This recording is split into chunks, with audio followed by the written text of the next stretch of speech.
A graça e a paz do nosso Senhor Jesus Cristo. Seja muito bem-vindo, seja muito bem-vinda ao nosso canal, nessa aula hoje especial. Nós, excepcionalmente, nessa quinta-feira, não teremos o nosso culto presencial. Estamos realizando, então, essa aula especial, não deixa de ser uma aula, onde nós vamos explicar um pouquinho sobre a diferença entre católicos e protestantes sobre a celebração de Corpus Christi. Então, vamos orar antes de iniciar. Pai de amor, Deus eterno, nós colocamos diante de Ti, Senhor, o nosso coração nessa hora. Que nós possamos ter o entendimento, que o Senhor nos ajude a entender cada vez melhor a Tua palavra. Nós oramos no nome santo do Senhor Jesus. Amém. Então, vamos lá. Vamos falar hoje, então, sobre essa celebração de Corpus Christi, a principal diferença entre católicos e protestantes e a visão protestante, então, sobre a ceia do Senhor ou a Eucaristia.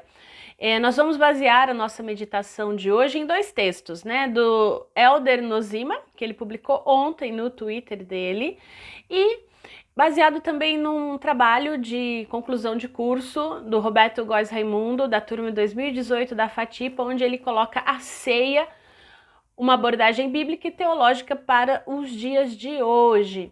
Então vamos lá, vamos falar primeiro da diferença. Primeiro, nem imagens, nem Maria, nem orações aos santos ou ao papado. A diferença teológica mais profunda entre catolicismo e protestantismo está na crença sobre o que acontece com o pão e o vinho na ceia. Segundo, ao contrário dos protestantes, os católicos creem no milagre da transubstanciação, ou seja, o pão e o vinho se transformam de verdade no corpo físico e no sangue de Jesus após terem sido consagrados.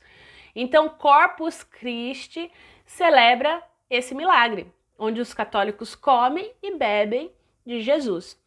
Terceiro, para protestantes, a transubstanciação é um resumo de tudo o que nos separa do catolicismo romano. Primeiro, porque os católicos adoram a Eucaristia, né, ajoelham-se diante da hóstia consagrada, entendendo tratar-se então ali do próprio Jesus.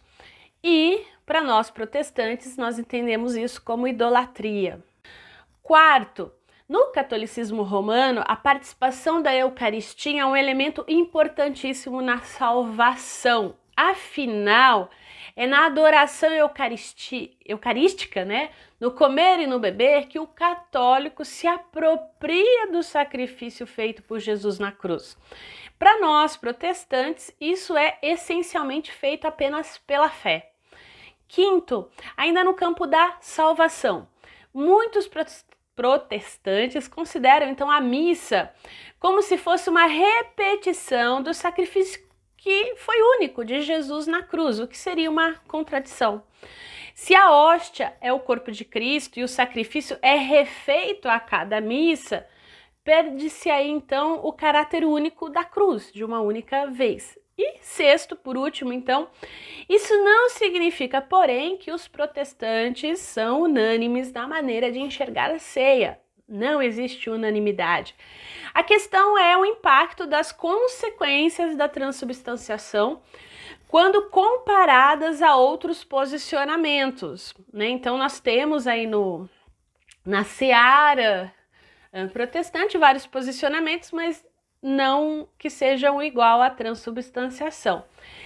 E isso mostra, né, que católicos e protestantes também leem a Bíblia de forma diferente, e aí está as principais diferenças. Então, levando isso em consideração, vamos olhar então para o sacramento. Então, o sacramento da ceia, da Eucaristia. Enfim, o sacramento ele é bastante diverso no que diz respeito ao seu significado. Pois no meio cristão, de maneira geral, né, a gente tem igrejas que compreendem a existência de 7 sacramentos, como a católica romana, enquanto outras entendem que existe apenas 2. Por exemplo, né, aí, claro, as igrejas católicas romanas e protestantes. Mas, assim, em linhas gerais, assim, o sacramento significa um rito ou um sinal que, de certo modo, que de certo modo transmite graça aos cristãos. Basicamente é isso. Então, o sacramento representa uma graça invisível que nós cristãos só podemos experimentar a partir da fé e visualizar a partir de algo físico e material. Então, tem a questão da simbologia. Então, a expressão sacramento que você ouve, né, nos meios religiosos vem do latim sacramentum, que essa compreensão ela vem lá de Tertuliano, né? E ele foi o que contribuiu para essa descrição então de sacramento. E ele tinha assim uma facilidade enorme em associar as palavras bíblicas com o latim para que as teologias assim fizessem sentido para o conhecimento do povo geral. Então, já pulando, a gente pensando então na Reforma Protestante, vamos olhar para Lutero, por exemplo, que foi o precursor aí da Reforma no século XVI.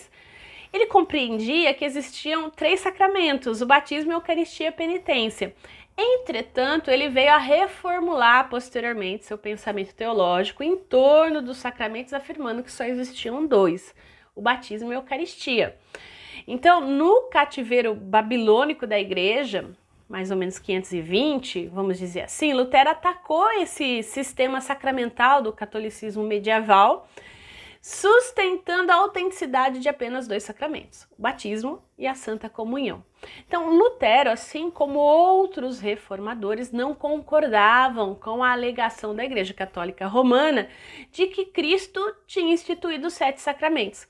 E assim sendo, a ceia ou a Eucaristia é um sacramento justamente porque foi instituído diretamente por Cristo, com o intuito de que o seu corpo, ou seja, a igreja, viesse a celebrá-lo frequentemente nas suas atividades diárias. Então é aquela questão do mandamento de Cristo. Então a celebração eucarística vem então dessa questão de Cristo instituí-la, né? Fazer isso, fazer sempre em memória de mim, todas as vezes que vocês se reunirem, assim como o batismo, e de batizar em nome do Pai, do Filho e do Espírito Santo. Então, por isso esse entendimento. Aí nós temos também a visão de Zwinglio, que por sua vez, ele defendeu que o sacramento é um juramento instituído por Deus ao seu povo ou à igreja, ou seja, a ceia do Senhor como sacramento é instituído pelo próprio Senhor e, portanto, as promessas feitas aos seus filhos e filhas no momento da instituição da ceia não se limitaram apenas aos cristãos que viveram nos tempos bíblicos, mas se tratava de um juramento eterno, ou seja, a ceia do Senhor transmite a comunhão que nós teremos de viver com irmãos e irmãs, sobretudo com Jesus até a sua segunda vinda. Então, desse modo, o sacramento, o pão e o vinho comunicam visivelmente que nós estamos unidos com Cristo e ao nosso próximo até o escatom, né, até os últimos dias. Com outras palavras, que nós estamos unidos ao seu corpo, que é constituído pelas igrejas e espalhados pela face da terra até a segunda vinda de Cristo a esse mundo. E por mais que Zwinglio afirmasse que a ceia do Senhor era um sacramento justamente por ter sido instituído diretamente por Cristo, ele não a entendia como meio de graça, em razão de que a fé não nasce através dos sacramentos ou por coisas externas, mas sim no interior do indivíduo através do Espírito Santo. Então esse é o entendimento dele. E por isso que os sacramentos para ele não têm o poder de tirar pecados dos cristãos para santificar, pois somente Jesus Cristo poderia tirar os pecados da humanidade a fim de santificá-las, santificar a humanidade, né? Então, desse modo, a graça está na ação de Cristo através do Espírito Santo e não nos sacramentos, isso é, no batismo e na ceia. E aí nós temos uma questão interessante, porque muito provavelmente você concorda com o Zwinglio, mas nós somos de uma vertente calvinista e aí, diferente de Zwinglio, Calvino compreendeu e defendeu que os sacramentos são meios de graça. Portanto, então, a ceia do Senhor é um meio de graça. Por quê? Porque ela é um sinal externo pelo qual os fiéis podem identificar as promessas da salvação realizadas por Cristo na sua morte e ressurreição. Então, dessa maneira, nós percebemos que a posição teológica de Calvino quanto aos sacramentos, ela é totalmente fundamentada a partir de Agostinho, que ensina a ser os sacramentos o quê? O sinal visível de uma coisa sagrada ou a forma visível de uma graça invisível. Então, Calvino, ele se aproxima dos elementos da substância do sacramento, ou seja, o pão e o vinho, como o corpo e o sangue de Jesus Cristo, afirmando que estes são o quê? Sinais, que eles não podem ser minimizados, porque o próprio Jesus os escolheu para representar verdadeiramente a sua presença e a sua morte e ressurreição aos fiéis. Então, uma vez que isso está exposto, esse assunto diz que esses elementos então externos, o pão e o vinho, eles adquirem uma nova importância através da instituição de Cristo. Eles não se transformam em pão e vinho, mas eles têm na sua simbologia a sua importância. Então, a ceia do Senhor como sacramento é um sinal de uma comunhão misteriosa que ainda a gente não sabe como vai se suceder na Nova Jerusalém, ou seja, na eternidade. Então, assim, os sacramentos eles não têm poder, né? A ceia do Senhor não tem poder, muito menos quem a ministra. Por isso que nesse sentido, independe de quem ministra a ceia, porque o poder não está nos elementos, não está no ministrante, né? Então, e nem naquilo que a situação proporciona. O fato é que tudo isso junto representa, sim, o próprio Jesus. Né? Nós entendemos que quando o pastor está lá ministrando a ceia, é como se o próprio Jesus estivesse ali ministrando o seu sacramento aos nossos corações. Né? E é Ele quem exerce o seu amor e a sua graça a nós. A sua presença se torna real, o qual só podemos perceber e experimentar através da fé. Então, assim sendo, nós como Igreja Presbiteriana independente, nós devemos afirmar e compreender que a ceia do Senhor é um sacramento. Por quê? Porque transmite e comunica verdadeiramente a graça invisível e inexplicável de Deus aos seus filhos e filhas, que só poderia ser vivido de maneira total na parousia de Cristo. Então, vamos pensar aí a ceia do Senhor como sinal e selo, então. A teologia reformada afirma, então, que os sacramentos, o batismo e a ceia, são sinais e selos das promessas de Deus aos seus filhos e filhas.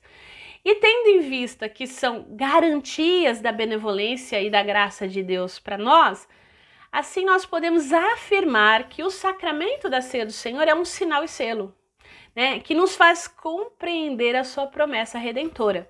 E como é importante a gente saber o significado, porque a ceia do Senhor transmite e garante uma verdade real. Ela representa a misteriosa graça invisível de Deus a nós. E como graça, é um favor imerecido ou gratuito, né? Não depende das nossas obras, não depende de como, se eu creio, se eu oro mais. Não, é graça, vem de Deus, é imerecido. Então, a gente subentende que, então, ela transmite e garante a promessa da salvação concluída com o sacrifício único, verdadeiro e gratuito de Jesus na cruz. Então, a gente pode afirmar que a ceia sinaliza e confirma a salvação de Deus para todos aqueles que creem, com responsabilidade e fé na morte e ressurreição de Cristo. Então, a ceia do Senhor, o pão e o vinho indicam e validam de forma visível a promessa invisível da salvação de Deus. Então, o propósito do sacramento é o de confirmar e selar a própria promessa, tornando-a mais evidente a nós. Em certo sentido, como diria Calvino, ratificando-a. Então, por mais que a ceia do Senhor apresenta e confirma que todos os cristãos foram mortos e ressuscitados com Cristo, e com isso nós recebemos a graça que gera a salvação, a fé de cada um também precisa ser desenvolvida e renovada diariamente através do Espírito Santo na celebração da ceia, para que a gente possa confiar e para que a gente possa se fortalecer em Cristo. Então, quando a gente fala diariamente, né, essa ideia de que talvez a possibilidade de nós celebrarmos ela diariamente. No entanto, nós sabemos que muitas das nossas igrejas celebram mensalmente. Mas o fato é que a mesa do Senhor é um alimento espiritual para nós. Para quê? Para desenvolver e renovar a nossa fé. Então, os sacramentos, eles são sinais e selos da promessa de Deus por fortalecimento da nossa fé. E isso não significa que os sacramentos, o batismo e a ceia, eles têm poder para desenvolver a fé do indivíduo. Não tem. Também não tem poder para salvar. Por quê? Porque é meio de graça, não é a própria graça. É o meio de graça da ação poderosa do Espírito Santo que nós cristãos, né, podemos compreender uma vez que nós fomos salvos. Então as nossas atitudes se tornam atitudes de Cristo e ali naquele momento nós somos alimentados. No entanto, infelizmente, há pessoas que recebem, por serem incrédulas, somente o sinal externo dos sacramentos, mas não os fatores internos, significados e selados da graça, né? O ser humano, infelizmente, nós não temos a capacidade de desejar por nós mesmos as verdades contidas na ceia do Senhor. E por esse fato que só Deus, através do seu Espírito, pode criar no nosso coração, antes incrédulo, o desejo de receber e de participar verdadeiramente da celebração da Eucaristia, de estar ali na mesa. A mesa é do Senhor. Portanto, a ceia indica que esse sinal e selo depende plenamente da ação divina, ou seja, de Deus. Com isso, nós reconhecemos que as promessas da salvação demonstradas e confirmadas a partir do pão e do vinho, né, a partir de comer o pão e tomar o cálice, todas essas promessas são promessas da salvação, são confirmações que mostram para nós o próprio Deus que nos ajuda, para que a gente possa confiar que nós já somos salvos, nos dá a certeza da salvação, nos dá a certeza que nós somos herdeiros da terra prometida, co-herdeiros com Cristo de todas as promessas que Ele tem. Quando nós celebramos a ceia do Senhor com fé e esperança, nós sabemos que nós somos alcançados por Deus e selados pelo seu Santo Espírito. E assim nós vencemos a resistência do nosso coração. E isso sinaliza para nós que o sacrifício de Cristo em favor dos nossos pecados é garantido, é selado. Ou seja, o sacramento traz à luz que o Espírito Santo renova as incertezas que podem haver. Renova as incertezas? Não, nos dá certeza e remove as incertezas que nós possamos ter. Então, quando nós participamos da ceia do Senhor, da mesa do Senhor, a paz de Cristo, que excede todo entendimento, vem sobre nós. Nós participamos daquele momento de uma forma especial. Então, a ceia do Senhor pressupõe e auxilia o desenvolvimento da nossa fé. De outro modo, ela desperta, ela aperfeiçoa, através do Espírito, a nossa fé pessoal na cruz de Cristo, que nos tirou da morte para a vida, que nos deu vida eterna. Assim, a ceia do Senhor, ela apresenta a graça de Deus e nos sela com as suas promessas, que nós já somos salvos. É importante a gente sempre trazer isso à memória quando celebramos a ceia do Senhor. É muito importante isso. Não é o pão em si, não é o vinho em si, né? Isso não tem como, né, ser transformado. São sinais, são símbolos da graça de Deus que já foi operada nos nossos corações em Cristo. E pela fé nós participamos da mesa, né? Deus convida todos a participar da sua mesa. Então, porque essa mesa, ela apresenta para nós a graça de Deus, as promessas de Deus. E também mostra que apesar da gente estar num mundo tão caótico, né, tão depravado, a gente sabe que um dia isso vai passar. Essa é a promessa da mesa, né, que a eternidade que Deus sinalizou, que Ele selou em nós por meio do seu sacrifício único e exclusivo na cruz, através de Jesus, será consumado. Então, a comunhão da ceia do Senhor que as comunidades cristãs celebram atualmente é, na verdade, uma antecipação da ceia messiânica, que nós teremos na eternidade com os santos e eleitos de Deus, bem como com o Cristo glorificado, que se entregou por nós na cruz do Calvário. Então, na celebração da Eucaristia, nós estamos experimentando a presença real de Cristo, mas na qualidade de crucificado. Então, a ceia confere comunhão com o crucificado, com seu corpo entregue na Gólgota e seu sangue ali derramado, e não com o corpo celestial de Cristo, afirma Moltmann, em razão que o pão e o vinho se referem verdadeiramente ao corpo e sangue de Cristo. Portanto, na celebração da Eucaristia, nós estamos ali experimentando aquele que entregou-se por nós na cruz.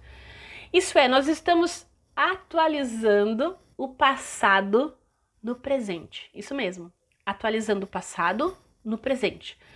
Porque assim o sacrifício único de Cristo nos dá esperança para o futuro. Melhor dizendo, né?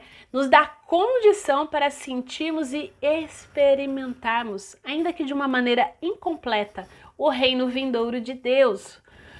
Por isso, a comunhão com o crucificado é a antecipação do reino que vem. A comensalidade, o sentar-se na mesa com o crucificado, se converte em um gosto antecipado do seu escatom, da sua segunda vinda. Então, a ceia do Senhor, ela tem condições, através do Espírito Santo, de trazer à memória de cada celebrante, de cada um que participa naquele momento, a nova aliança, que foi feita com a humanidade na cruz de Cristo. Então, dessa maneira, nós podemos dizer que o evento, a cruz de Cristo, propriamente definiu o percurso escatológico da história, em direção à sua presença vindoura, definindo também o tempo presente. Então, a ceia ela tem essa dimensão, passado, presente e futuro, assim como o batismo também. E assim sendo, nós podemos afirmar que o sacramento da ceia do Senhor nos faz compreender que o tempo que nós estamos vivendo, o hoje, é aquele que está caminhando em direção ao quê? A parousia de Cristo, a sua vinda. Essa é a nossa expectativa. Mas nós não sabemos de que maneira concreta isso vai se realizar. A gente não sabe o dia, não sabe a hora. O que a gente percebe é que na ceia a gente pode viver antecipadamente essa promessa de Cristo feita na ceia aos seus discípulos. Por isso que a sua promessa de estar na ceia é simultaneamente a antecipação da sua glória. Não, é presente, é futuro, mas também é passado, porque nos lembra do Cristo que morreu. Então, quando nós entendemos que a ceia antecipa também a segunda vinda de Cristo ao nosso encontro, nós entendemos também que ele é o fundamento, ou seja, aquilo que a gente deseja. Mas não é só isso.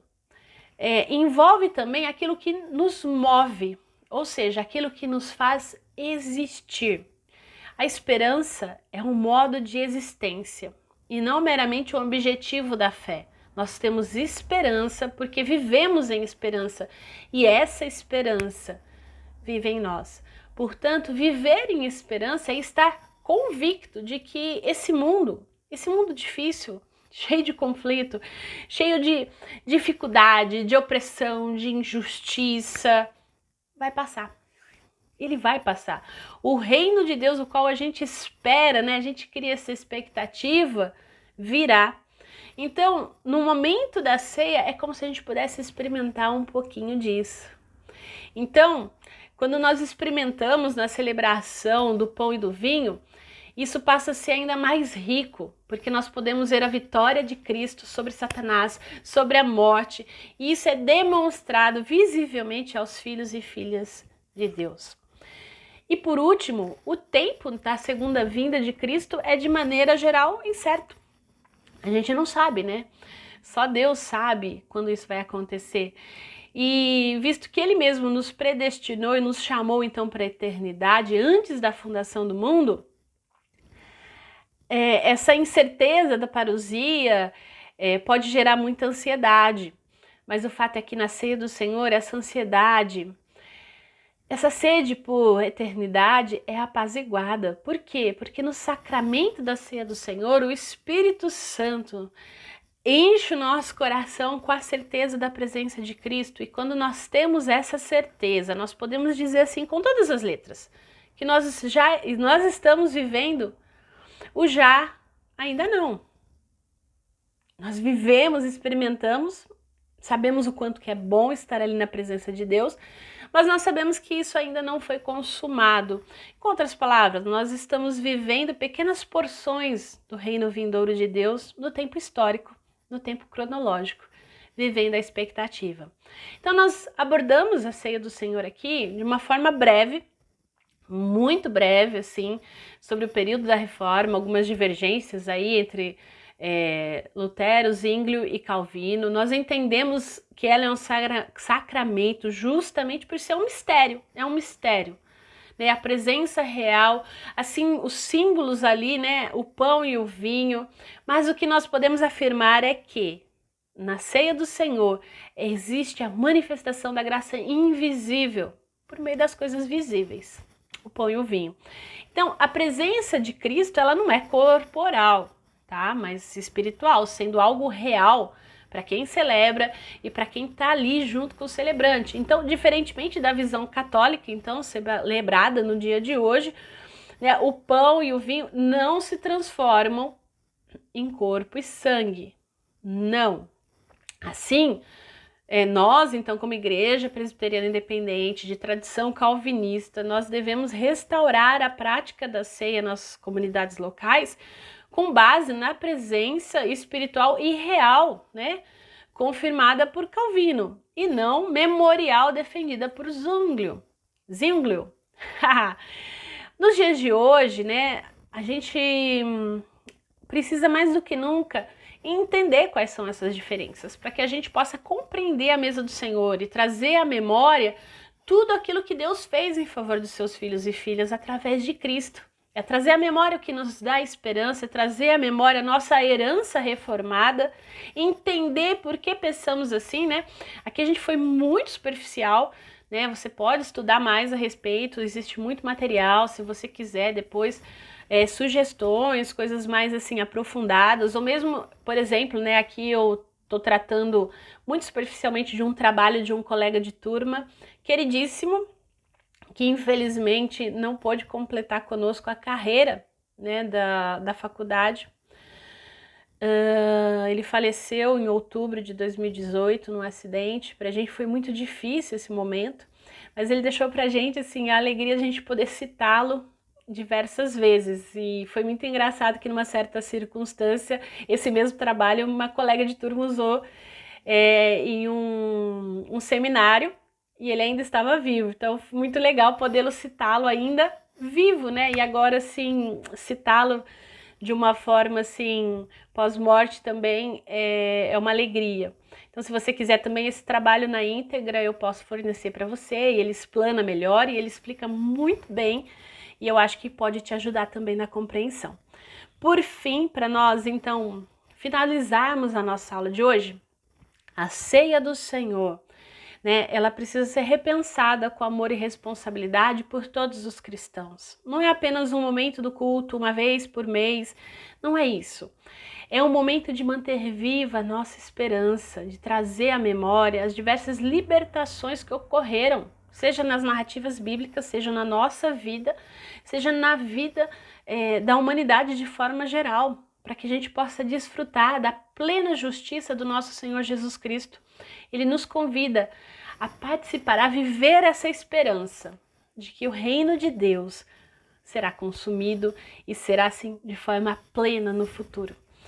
Então, que nós possamos sempre, então, trazer à memória o motivo da celebração da ceia do Senhor, que ela confirma no nosso presente que Jesus Cristo está conosco e que Ele virá. E Ele virá para restaurar todas as coisas. Que Deus abençoe a sua quinta-feira, seu restinho aí de feriado. Espero que essa aula tenha aí te ajudado e que ela te abençoe no entendimento da ceia do Senhor. Vamos orar para encerrar? Senhor Jesus, nessa hora, Pai, nós oramos a Ti agradecidos pelo mistério do pão e do vinho, Pai. Obrigada porque quando celebramos o pão e o vinho, a Tua presença é real e verdadeira.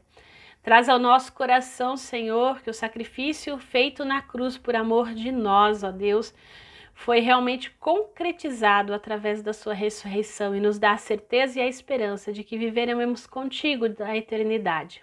Enquanto isso não acontece, que todas as vezes que celebrarmos, ó Pai, o pão e o vinho, nós possamos trazer à memória aquilo que nos dá esperança.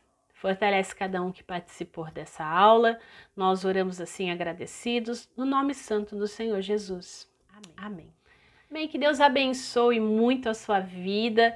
Se você achou esse conteúdo interessante, relevante, espalhe ele, compartilhe e pode colocar aqui nos comentários as suas dúvidas e os seus comentários, enfim, o que pode também agregar à discussão.